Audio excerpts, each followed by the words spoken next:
Il est digne d'honneur notre roi et rend toutes choses possibles. Un Dieu merveilleux qui se sert de nos insuffisances et de nos imperfections humaines. Nos vies d'échecs deviennent des vies de témoignages à cause de sa main puissante, oh Dieu. Il relève tous ceux qui sont affaiblis. Il donne encore un espoir nouveau, un élan nouveau à tous ceux qui ont arrêté de croire encore en l'avenir glorieux. Il rassemble les cœurs, il fait tout ce qu'il faut pour que notre joie soit parfaite. Voilà pourquoi il a dit, demandez afin que votre joie...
Jacques, le chapitre 1, à partir du verset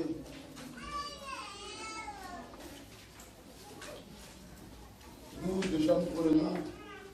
Après avoir été éprouvé, il recevra la couronne de vie que le Seigneur a promis à ceux qui l'aiment.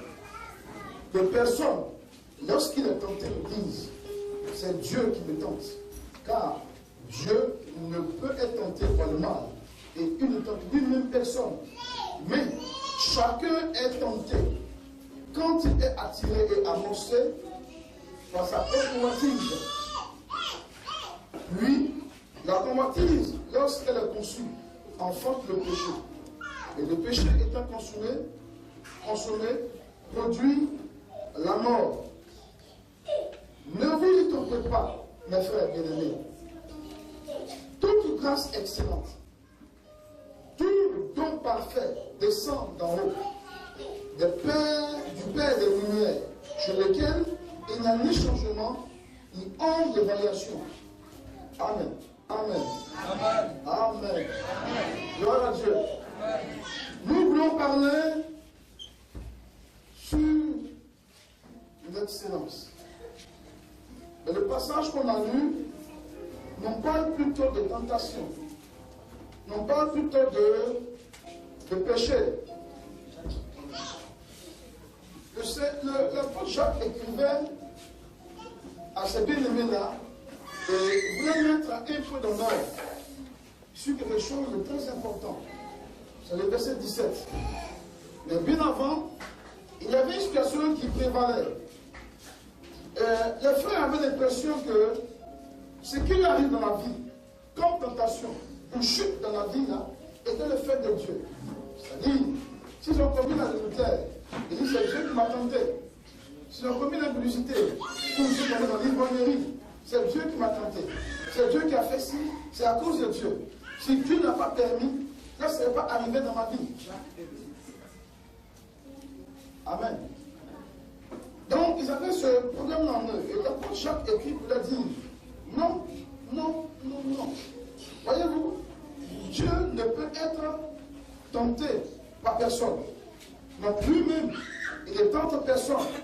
Mais regardez, ce qui arrive dans ta vie est le fait de toi-même. Est le fait de ce que tu as conçu en toi. Est le fait de ce qui est entré en toi. De ce qui est entré en toi qui va ressortir. Tu vois?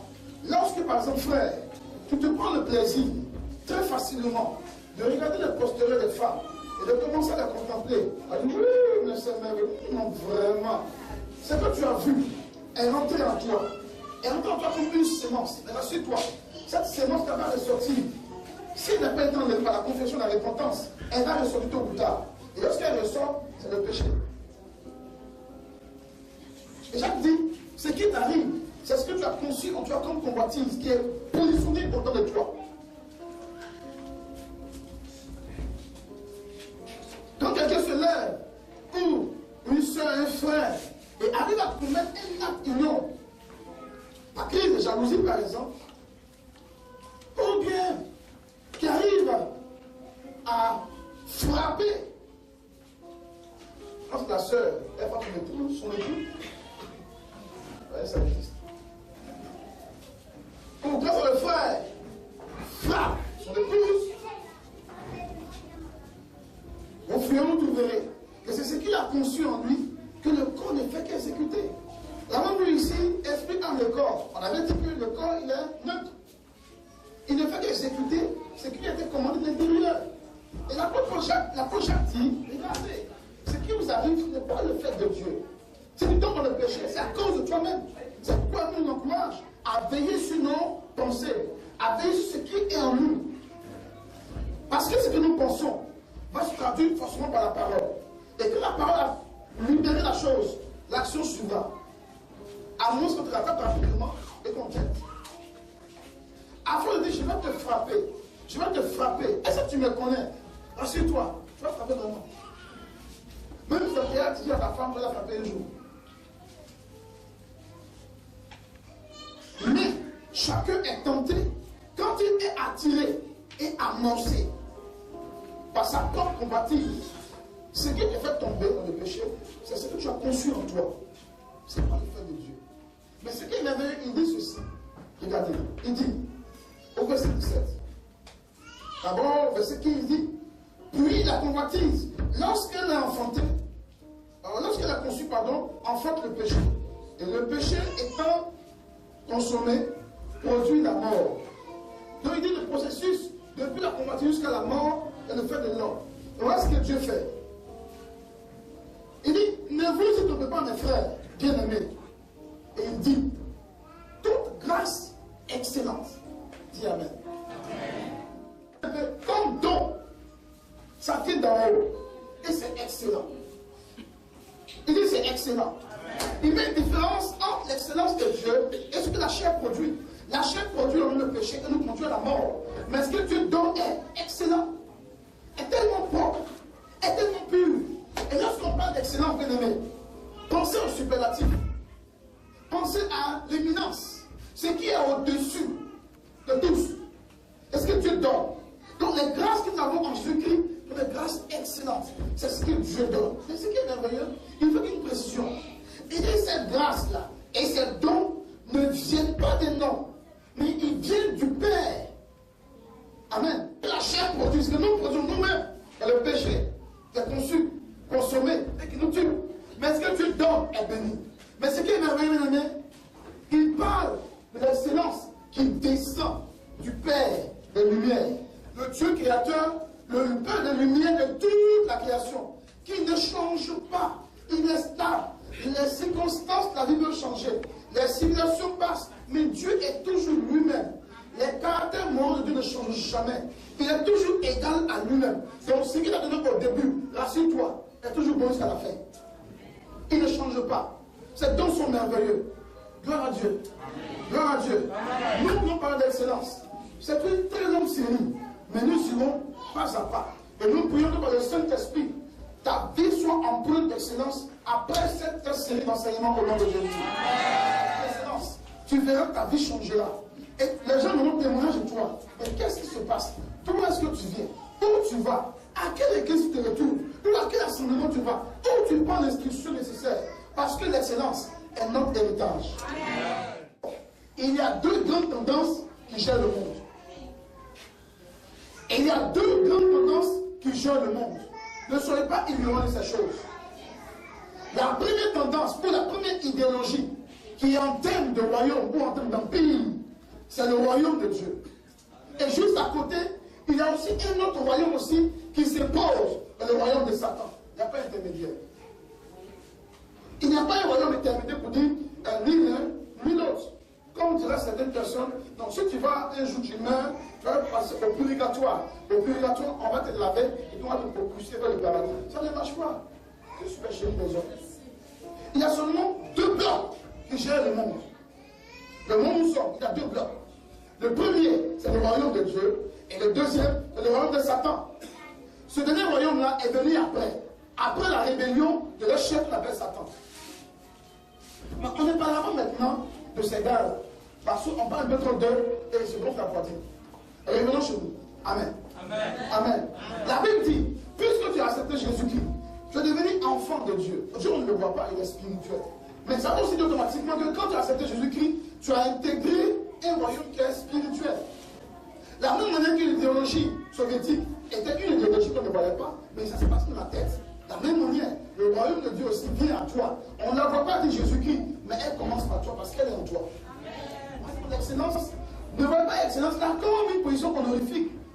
Son excellence, comme on l'a dit très souvent aux honorables, aux députés ou aux ambassadeurs, ou au président de la République, ce n'est pas un qualificatif. Mais voyez l'excellence comme le royaume de Dieu. En effet, tout ce qui est là-bas est excellent. À 35 ans, on peut dire royaume de Dieu égale excellence. Qu'est-ce que ça dit? Quand vous entrez dans le royaume de Dieu, dit Genèse, qui nous a pu de comprendre comment Dieu fait les choses, il y a quelque chose qui nous frappe automatiquement quand vous y entrez. Je suis au royaume de Dieu. Amen. Et non pas au royaume des cieux. Amen. On se suit? Amen. Je dis, nous sommes dans le royaume de Dieu et non pas dans le royaume des cieux. Amen. Ok, une pause. Le royaume de Dieu, c'est là où Dieu règne. Ce qu'on appelle le paradis. Là où Dieu est dans sa divinité et sa suprématie sur tout l'univers. Mais le royaume des cieux, c'est ce royaume-là qui a été déporté sur la terre. Donc toi et moi, nous sommes dans le royaume des cieux. Amen. Mais c'est pas que je vous parle du royaume de Dieu. On se comprend? Ok. Dans ce royaume, quand tu y entres, la première chose qui te frappe, c'est l'ordre. C'est l'ordre. C'est l'ordre. Tout est ordonné. Amen. C'est pourquoi dans le nom du Seigneur, ou dans le royaume de Dieu, les choses sont tellement organisées. Regardez, en termes d'hierarchie et d'autorité, rien n'est fait au hasard. Au ciel, on nous parle des chérubins protecteurs qui n'ont pas le même rôle que les séraphins. Amen. Ils n'ont pas le même rôle que d'autres anges qui sont habilités à la communication, à la défense, ou bien même à la vie du ciel. Mais ce qu'on a dit, arrivé au ciel, il a vu des anges en train de coudre de belles robes qu'ils brodaient avec du fil d'or, en y écrivant le nom de la personne à qui appartient la robe. Du ciel, c'est la connaissance. Il dit c'est la connaissance. Adam et Ève ont été créés, ils n'étudiaient pas pour avoir la connaissance. Ils la percevaient. Ils la recevaient directement du ciel. Il n'avait pas besoin d'aller le corps pour avoir une connaissance, de savoir que le lion qui est là, voilà sa qualité de vie. De savoir que telle chose, le soleil doit se lever et se coucher là. Il n'avait pas besoin de corps pour ça. Directement, il recevait. Parce que l'une des caractéristiques du ciel, c'est la connaissance. C'est qu'on parle du Père de lumière. Jacques dit, le Père des lumières. Tout est lumière, tout est connaissance, tout est révélation, tout est limpide et visible. Le Seigneur dira au peuple d'Israël, puisque tu as rejeté la connaissance, moi aussi je me détourne de toi. si mon peuple périt, s'il est malheureux, s'il est médiocre, s'il est confondu, s'il est vraiment bizarre, par ceux qui connaissent seront toujours élevés. Amen. Ton ignorance te bloque, il te tue, l'église. Cherche ta connaissance. Paul dit qu'il est parti à cause de l'excellence de la connaissance. C'est-à-dire qu'il y a une connaissance qui est supérieure. Donc les livres n'en parlent même pas sur la terre. Ça vous comprenez un peu? L'éminence là, c'est quelque chose qui est supérieur. Aucune encyclopédie n'en parle. C'est tellement excellent que lui, Paul, si t'en sais que ça, il sera orgueilleux. Donc, l'empêche orgueilleux, malgré sa réaction, le Seigneur te dit, bon, je vais mettre tout ton corps. Quand tu es orgueilleux, tu appuies dessus et tu es faible. Ah, ma vie, je et ça, c'est pas possible. À quel niveau la puissance tu es? À quel niveau? À quel niveau? J'ai rentré sur un homme dans le salon. J'ai vu beaucoup de télévision. Gloire à Dieu. Amen. Et c'est bientôt, on va appeler l'église. Tout le monde aura été en tasma. Baissez tous. Amen. Amen. Mais tu ne feras jamais dans la bibliothèque des livres. Où c'est un ou deux livres, c'est tous les CD. Ce n'est pas des livres. Il n'y a pas de documentation personnelle. Même malgré la mesure des chaînes là, on cherche les chaînes qui nous arrangent. Où on fait quoi? Film indien. Il faut s'appeler là. Nation géographique, on enlève ça là. Ça, c'est animaux, on fait quoi les animaux? Faut pas. Voilà! Où on parle d'amour. Il m'a trahi, je l'ai trahi. On s'est frappé, on a divorcé. Ils ont divorcé, ils sont remariés. Le garçon a marié le garçon, ils sont mauvais. Mais ils t'aboutissent. Non, le temps, il te positionnera parce que Dieu te propulsera. Car tu reconnais que tu es dans un royaume où la connaissance paie. Et l'ignorance tue. Donc tu refuses l'ignorance, tu montres la connaissance. Dieu l'accompagnera. Non, mettez l'ordre dans votre département. Entrepreneur, mettez l'ordre dans vos entreprises. S'il n'y a pas d'ordre, vous ne verrez pas la main de Dieu. Ordre dans vos finances. Mettez de l'ordre dans vos finances. Tu ne passeras pas les principes de la prospérité puis prospérer. Ça ne marche pas. À moins que tu consultes les développements de féticheurs qui, pour un temps, on prospère. Mais tôt ou tard, on te pète. Comment? Est-ce que tu m'entends? Amen. Est-ce que tu m'entends? Amen. Est-ce que tu m'entends? Amen. L'ordre est ton choix premier. L'ordre est distinct. L'ordre fait la particularité. L'ordre. Regardez la fille avant de développer l'ordre. Elle nous disait il n'y a pas longtemps. Il était à l'aéroport de Marseille. On dit l'avion arrive. Tout le monde a fait l'ordre.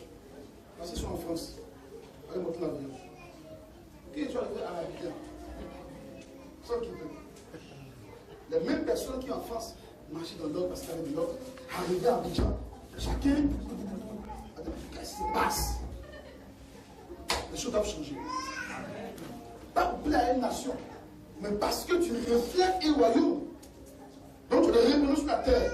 Donc l'ordre doit t'accompagner autour de toi. Autour de toi. Si le sentiment nous tue, c'est pas bien grave. C'est dangereux. Le témoin ici, c'est bon de Dieu, vous vous rappelez? C'est là où je suis, là. Son numéro 2, c'est une femme.